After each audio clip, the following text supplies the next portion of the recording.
बच्चों, आज हम इस कक्षा में किरातार्जुनीयम की व्याख्या के ऊपर देखेंगे और यह भी दूसरे पत्र के 5वें प्रश्न में पूछे जाते हैं, जो अनिवार्य है। इसकी व्याख्या संस्कृत में लिखनी है आपको। किरातार्जुनीयम महाकाव्य है जिसकी रचना भारवी ने की है। और भारवी कितने बड़े विद्वान थे, स्कॉलर थे, राजनीतिज्ञ थे। आप सोच सकते हो कि पुलकेशिन जो राजा था साउथ का, उसके महामंत्री भी थे। तो इनकी दृष्टि बड़ी अच्छी थी। इन्होंने किरातार्जुनीयम महाकाव्य लिखा है जो महाभारत कथा के ऊपर आधारित है। महाभारत में इंद्रकील पर्वत पर तपस्या करते हुए अर्जुन और शिव के बीच में जो द्वंद्व युद्ध हुआ है, उस युद्ध से प्रभावित होकर के शिव प्रसन्न हुए हैं और अर्जुन को पाशुपत अस्त्र दिया है। इसका इसमें वर्णन है। एक छोटी सी घटना को लेकर बड़े महाकाव्य की रचना की है इन्होंने। इसमें किरात शब्द जो आया है, वो किरात वैसे ट्रैवलर्स को कहते हैं जो जंगल में रहने वाले लोग हैं, आदिवासी। तो किरात के वेश में शिव हैं और अर्जुन, इसलिए किरात और अर्जुन को लेकर के द्वंद्व युद्ध लेकर जो हुआ है उसको हम किरातार्जुनीयम महाकाव्य कहा गया है। इसमें 18 सर्ग हैं और 18 सर्ग में से प्रथम सर्ग के 10 पद्य आपको पढ़ने हैं। उस 10 पद्य में से परीक्षा में कम से कम 1 और अधिक से अधिक 2 आपके पास आ सकते हैं। इसलिए इन 10 को आप 5, 7, 8 बार लिख करके देख लें, जिससे लगे कि ये आपके पास अपने आप ऐसे रटे पड़े हैं कि जब चाहो तब लिख सकते हो। ये ध्यान रखना चाहिए। पहला इसका जो पद्य है मंगलाचरण है, और ये मंगलाचरण चूँकि यहाँ से कथा का आरंभ किया गया है, इसलिए इसको हम वस्तु निर्देशात्मक मंगलाचरण कहते हैं। देखते हैं कि श्रियः कुरुणाम अधिपस्य पालनीम प्रजा सुवृत्तिम यम अयुक्त वेदितुम सवर्णे लिंगी विदितः समाययौ युधिष्ठिरं द्वैतवने वनेचरः। कुरुणाम अधिपस्य श्रियः पालनीम, जो कुरुवंश के जो राजा हैं, उन राजा की जो लक्ष्मी है उसका जो पालन किए जा रही हैं, उसकी रक्षा की जा रही है। और प्रजा सुवृत्तिम वेदितुम, और प्रजाओं में जो क्रिया प्रतिक्रिया हैं उसको जानने के लिए, यानी कुरुवंश की लक्ष्मी की स्थिति जानने के लिए, उसकी क्या रूपरेखा है, कैसी परिस्थितियां हैं और प्रजाओं में उसके प्रति क्या क्रिया और प्रतिक्रिया है, इसको जानने के लिए यम वर्णलिंगी वनेचरम अयुक्त, जिस वनेचर को नियुक्त किया गया था, युधिष्ठिर ने जिस वनेचर को इस कार्य के लिए नियुक्त किया था, सह वनेचर, वह वनेचर हस्तिनापुर जाकर के सभी प्रकार के सूचनाओं को, जो सूचना दी गई थी उसको जानने के लिए कि प्रजाओं की क्रिया और प्रतिक्रिया और राज्य की लक्ष्मी का कैसे संचालन किया जा रहा है, इन दोनों को जान करके वापस आना था। कहता है युधिष्ठिरं द्वैत वने समाययौ, युधिष्ठिर के पास द्वैत वन में अच्छी तरह से वापस आ गया। अब यहाँ देखने वाली बात यह है कि प्रशासन के लिए क्या तार्किक चीज़ें हैं, उस पर ध्यान रखने के लिए कहा इन्होंने कवि ने कि राजा राज्य सत्ता से बाहर हो गया। इसका यह अर्थ ये नहीं है कि वो राज्य सत्ता से बाहर हो करके और हाथ पर हाथ रख करके बैठे रहे, फिर सत्ता में आने की प्रतीक्षा करे। राजा राज्य सत्ता से यदि बाहर है, दूसरा प्रतिद्वंदी उस राज्य सिंहासन पर बैठा है, फिर भी उसे निरंतर प्रजाओं की क्रिया प्रतिक्रिया को जानते रहना चाहिए। अगर कोई अनुकूलता है तो उसके लिए प्रयास करना चाहिए। इसलिए युधिष्ठिर ने जो 13 वर्षों का वनवास था उसको देख करके और 13 वर्षों तक चुपचाप तपस्वी रूप में रहने की बात नहीं मानी। कवि के अनुसार से युधिष्ठिर ने एक योजना बनाई कि क्यों न गुप्तचर को भेज करके वहाँ की जानकारी प्राप्त किया जाए, और जिस प्रकार से प्रजा की प्रतिक्रिया है उसके अनुसार से अपनी तैयारी की जाए कि अगर इस तरह से आप अपने आप को तैयार करते हैं तो आगे आने वाले समय में आप प्रजा के साथ होंगे, प्रजा आपके साथ होगी, और प्रजा यदि आपके साथ है तो फिर से राजा बन सकते हैं आप। जैसे देखो कई सारे देशों में प्रशासन बदल दिए जाते हैं इसलिए कि प्रजा के साथ जो हैं, प्रजा चाहती है कि हम इन्हीं को प्रशासन के लिए चुने, इसलिए राज्य शासन में भी यही व्यवस्था थी। वर्णलिंगी का अर्थ है ब्रह्मचारी के वेश में। उस वनेचर को ब्रह्मचारी के वेश में इसलिए भेजा गया था कि ब्रह्मचारियों को कहीं भी आने जाने में कोई प्रतिबंध नहीं था, वो कहीं भी आ जा सकता था। तो गुप्तचर को ऐसा वेश धारण करना चाहिए कि जिससे उस पर कोई संदेह ना हो, किसी प्रकार का कोई प्रतिबंध न लगे, वो जा सकता था। कहता समायो वापस आ गया। इससे एक बात निकल कर सामने आती है कि जो गुप्तचर है वो सूचनाएं लेने तो जाता है, लेकिन वो वहाँ से सही सलामत वापस आ जाए इसकी संभावनाएं बड़ी कठिन होती है।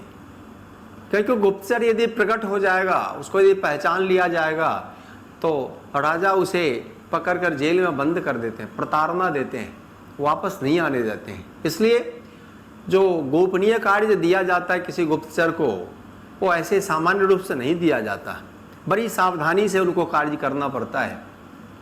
तो वह गुप्तचर अच्छी तरह से अपने कार्य को संपादित करके वापस आता है।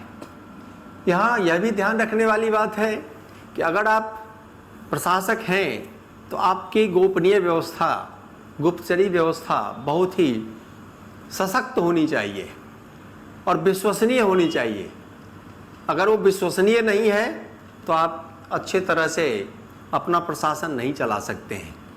इसलिए चाणक्य लिखते हैं कि गुप्तचर जब वो रखते हैं तो गुप्तचरों के ऊपर भी गुप्तचर रखते हैं कि कहीं कोई गुप्तचर ऐसा तो नहीं है कि पड़ोस जो सामने वाले हैं विपक्षी उनसे मिल गए हों और फिर अपना ही नुकसान कर दें। इसकी सूचना मिलने पर उसे दंड भी देते थे। इस कारण से दुर्योधन की सारी व्यवस्था को जान करके और वो अपने विकास कैसे कर सकते हैं, अपनी रक्षा कैसे कर सकते हैं, आगे इन वर्षों में कैसे वो अपने आप को तैयारी करेंगे, इस योजना के लिए वो वनेचर को भेजते हैं और वनेचर इसको जानकर वापस आता है।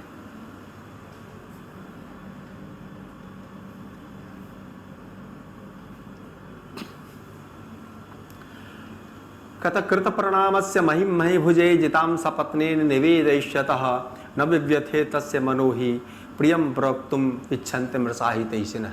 ये उक्ति है, पूछे जाते हैं, ये सूक्तियाँ एक तरह से। इसमें कहते हैं कृत प्रणामस्य महिम मही भुजे। महीभुज राजा को कहते हैं। जो राजा है अर्थात युधिष्ठिर, उस राजा के लिए प्रणाम करके, उस राजा के लिए पहले शिष्टाचार से प्रणाम करके जिताम महिम मही भुजे सपत्नेन निवेदयिष्यतः। इस राजा को, जिस राजा को कि पृथ्वी जीत ली गई है, हारा हुआ राजा है, उसके सामने निवेदन करते हुए उसके मन में तस्य मनः न विव्यथे, उसके मन में तनिक भी व्यथा नहीं हुई, कष्ट नहीं हुआ। क्यों नहीं कष्ट हुआ? कहते ही हितैषिणः मृषा प्रियम प्रवक्तुम न इच्छन्ति। निश्चित रूप से हित चाहने वाले व्यक्ति को सच बोलना चाहिए। ऐसा झूठ मृषा प्रियम प्रवक्तुम न इच्छन्ति, मृषा कहते हैं झूठ को, ऐसी झूठ नहीं बोलनी चाहिए जो प्रिय हो लेकिन हितकर ना हो, प्रिय हो और हितकर ना हो। अब ये कहना क्या चाहता है इसे? पहली बात कि वो राजा से मिलने आ रहा है, तो सबसे पहले आपको शिष्टाचार का ध्यान रखना चाहिए कि प्रशासन में या व्यवहार में आपके पास शिष्टाचार होनी चाहिए। आप किसी भी परिस्थिति में शिष्टाचार का उल्लंघन न करें। अगर शिष्टाचार का उल्लंघन करते हैं तो दंडनीय है, वो किसी रूप से अनुकरणीय नहीं है। इसलिए शिष्टाचार का पूरा पालन होना चाहिए। दूसरा कहते हैं कि राजा हार गया, अभी उसके पास अधिकार नहीं है लेकिन है तो राजा, वो कभी भी राजा बन सकता है, इसलिए उसे हारे हुए होने पर आप उसका अपमान न करें। तीसरी बात इसमें ये कहते हैं कि अगर आप किसी का हित चाहते हैं, उसका भला चाहते हैं, तो उसे जो सूचना है वो सही सूचना देनी चाहिए। सूचना आप अगर गलत देंगे, मिथ्या देंगे, तो तत्काल सूचना सुनने वाले को अच्छा लगेगा, प्रिय लगेगा, लेकिन कालांतर में, भविष्य में उसके लिए वो हानिकारक सूचना हो सकती है। इसलिए अगर आप किसी का हित चाहते हैं तो उसके प्रति जो सूचनाएं हैं वो बिल्कुल सही सूचनाएं देनी चाहिए। आगे खुद ही बताएंगे ये कि सूचनाएं जो हैं सही देने के लिए जो गोपनीय सूचक होते हैं, चाहे मित्र होते हैं, वो विश्वसनीय होने चाहिए। और आप यदि चाटुकारिता, प्रशंसा, इस तरह की अगर सूचनाएं देते हैं तो उससे जो राजा का एक्शन होगा वो या तो डाइवर्ट हो जाएगा या बिल्कुल फॉल्स हो सकता है, झूठा हो सकता है। इस कारण से उसकी दिशा विहीन हो सकती है। इसलिए सही दिशा हो, प्रक्षेपण सही हो, उसका अनुकरण, प्रयोग सब सही हो, इसके लिए आपको सही सूचना चाहिए कि कितनी सटीक सूचनाएं हैं। आज भी देखोगे बड़े बड़े जो इंफॉर्मेशन आते हैं उसके ऊपर सूचनाएं, इवन सूचनाओं पर मिसाइल भी चलाई जाती हैं, और अगर वो गलत सूचनाएं हो तो कहीं और चल पड़े वो। इसलिए सूचना सही हो, इसके लिए प्रशासन में आपको सर्वाधिक ध्यान देना चाहिए। और कम से कम आप भला चाहते हैं किसी का, तब तो उसे सूचना गलत नहीं दी जानी चाहिए।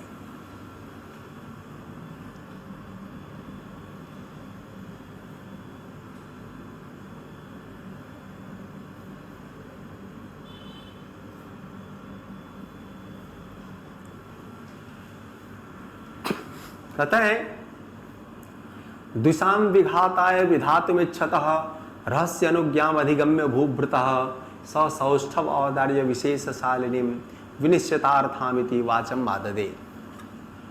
ये इसके माध्यम से आपको यहाँ बताना चाहते हैं कि वे ऑफ कंडक्ट, कि आप कोई सेवक है वो अपने मालिक से, राजा से कैसे बात करेगा, उसके लिए एक सिस्टम बनाए हैं। इसको एक एक करके देखेंगे। कहता है द्विषा विघात आयन, शत्रुओं को नाश करने के लिए, शत्रुओं को नाश करने के लिए विधातुम इच्छतः, उसके विधान की इच्छा रखता हुआ, भूभृता अनुज्ञाम अधिगम्य, राजा से आदेश लेकर के, भूभृता, भू मतलब पृथ्वी, भृता नौकर, पृथ्वी के जो सेवक हैं उससे अनुमति लेकर के अधिगम्य, सह रहस्य, और रहस्य मतलब होता है एकांत में, एकांत में आदेश लेकर के, सौष्ठव औदार्य विशेष शालिनीम, सुष्ठु, सुंदर, उदार, विशेष शालीन और निश्चित अर्थ का वाणी को कहा, निश्चित अर्थ वाले वाणी को कहा। अब इन सबको आप आसानी से रिलेट करके देख सकते हैं कि इसका अर्थ क्या होगा। पहली बात कि राजा का शत्रु मेरा भी शत्रु, इसलिए जो हमारे शत्रु हैं हम उसकी हमेशा उसको नीचा दिखाने का, नाश करने का की योजना बनाएं। दूसरी कि अगर राजा ने आपको या किसी व्यक्ति ने आपको एकांत में कोई कार्य सौंपा है तो फिर सार्वजनिक रूप से उसका उद्घाटन नहीं होना चाहिए, सार्वजनिक रूप से उसका प्रकाशन नहीं होना चाहिए।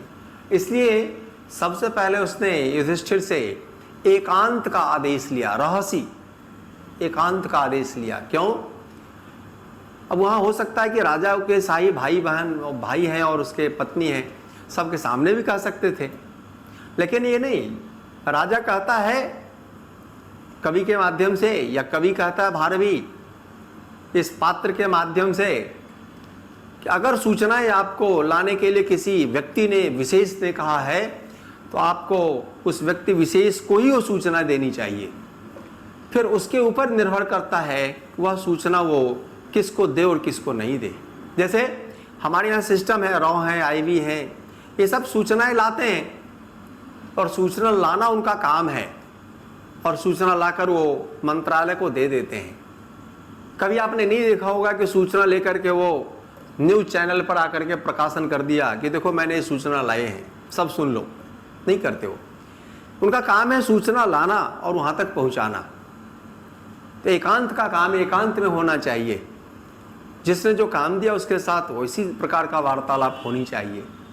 दूसरा कहते हैं सौष्ठव, सुष्ठु से सौष्ठव बना, सुंदर, कि जब आप वाणी का, वाणी कैसे हो, वाचम सुष्ठु, वाणी सुंदर प्रयोग करें। यानी अगर आप किसी अपने बॉस से बात कर रहे हैं, मालिक से बात कर रहे हैं, राजा से बात कर रहे हैं, प्रशासक से बात कर रहे हैं, तो वाणी सुंदर होनी चाहिए, आकर्षक होनी चाहिए। औदार्य, उदार, उदार शब्द से औदार्य बना है, उदारता पूर्वक। इसका मतलब है कि वाणी में कर्कशता ना हो, कठोरता ना हो, वाणी ऐसी नहीं हो कि सामने वाला सुन करके आपसे नाराज हो जाए, ऐसी वाणी नहीं होनी चाहिए। विशेष शालिनीम, शालीनता पूर्वक, शिष्टाचार के साथ जो वाणी आप प्रयोग कर रहे हैं वो शिष्टाचार के साथ होनी चाहिए। और चौथा इसमें गुण दिया विनिश्चितार्थाम, निश्चित अर्थ वाला।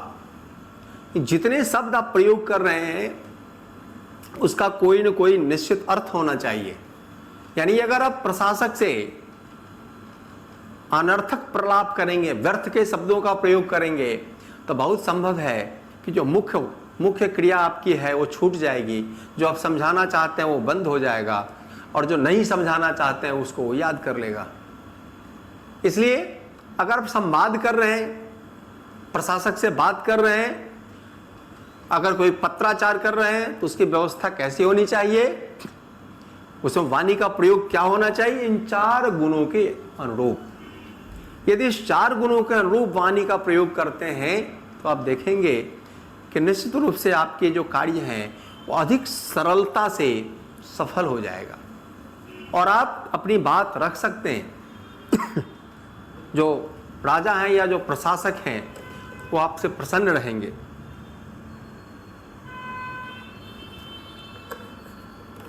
और जो मिथ्या से बच सकते हैं, व्यर्थ के प्रलाप से बच सकते हैं। इस तरह से किस प्रकार से राजा से बात की जानी चाहिए, वाणी का कैसा प्रयोग होना चाहिए, इसके माध्यम से भारवी प्रस्तुत करना चाहते हैं।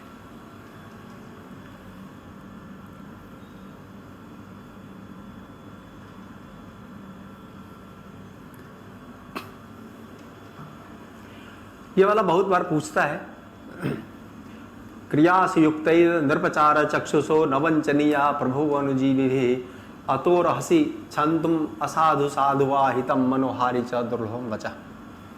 अब वो सबसे पहले वो कहता है, हे नृप, क्रिया से युक्त ही अनुजीवि चारु चक्षुषा प्रभव न वंजनीया। कहता क्रियाओं में लगाए गए सेवकों के द्वारा कभी भी 4 चक्षुष राजा ठगा नहीं जाना चाहिए। यह राजा को 4 चक्षुष कहा है, 4 दूत को कहते हैं, दूत के आंख वाले। कि राजा संख्या से भी 4 चक्षुष कह सकते हो कि 2 आंख अपनी और 2 आंख दूतों की। कि राजा सारे कार्यों को स्वयं नहीं देख सकता, तो कुछ तो अपनी आंखों से देखता है और बहुत सारे कार्य अपने दूतों की आंखों से देखता है। तो जिसकी आंखों से आप देख रहे हैं और उसने गलत दिखा दिया तो क्या होगा। इसलिए कहते हैं अतर अर्हसी छंतुम असाधु साधुवा। तो मैंने जो देखा, मैंने सूचना प्राप्त किया है, वो सूचना हो सकती है कि वो आपको प्रिय भी लगे, हो सकते अप्रिय भी लगे। इसीलिए अर्हसि क्षंतुम, अच्छे और बुरे जो भी सूचना लगा, साधु अच्छा असाधु बुरा, सूचना अच्छी लगे या सूचना बुरी लगे, मैं क्षमा करने योग्य हूं, मुझे क्षमा करना, मुझे क्षमा करना। क्यों? कहते हैं हितम मनोहारी च दुर्लभम वचः, कि संसार में इस प्रकार का वाक्य जो एक साथ हितकर भी हो और कर्णप्रिय भी हो, यह दुर्लभ होता है, बहुत कम मिलता है सुनने को, बहुत कम मिलता है सुनने को। अब इसको देखो, ये कहते हैं कि प्रशासन जिसकी सूचना पर आधारित है, उस सूचना तंत्र को धोखा तंत्र में नहीं बदलना चाहिए, सूचनाएं मिथ्या नहीं होनी चाहिए, राजा को गलत संदेश नहीं दिया जाना चाहिए। इसलिए कई बार कहना चाहते हैं, कई बार क्या होता है कि राजा से दंड के भय से सूचनाएं गलत दे दी जाती हैं, तो राजा प्रयोग भी गलत करता है और बाद में जो सूचनाएं गलत दी गई उसको भी दंड मिलता है।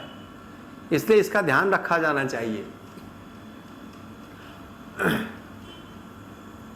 जो सूचनाएं कर्णप्रिय और सत्य है, इसके बारे में बताते हैं कि जो सूचनाएं कर्णप्रिय हैं, कानों को सुंदर लगने वाली हैं, वो बातें लाभकर नहीं होती।